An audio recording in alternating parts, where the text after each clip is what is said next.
बिहार में कोरोना के बढ़ते मामलों पर बीजेपी रुकन पार्लियामेंट ने तशवीश का इजहार किया है। रामकृपाल यादव ने हुकूमत से कोरोना टेस्ट की रफ्तार में तेजी लाने का मुतालबा किया है। रामकृपाल यादव ने आवाम से कोरोना गाइडलाइंस पर सख्ती के साथ अमल करने की अपील भी की।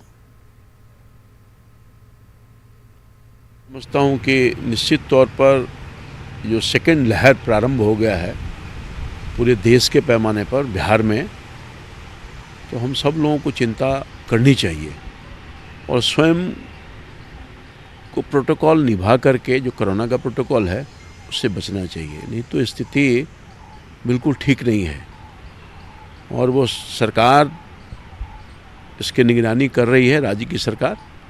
और मैं समझता हूँ कि जो आवश्यक कदम हैं उस कदम को उठाने के भी काम सरकार कर रही है। जांच के रफ्तार को बढ़ाना चाहिए। पहले से जो इंतजाम है उसमें कुछ वृद्धि करनी चाहिए।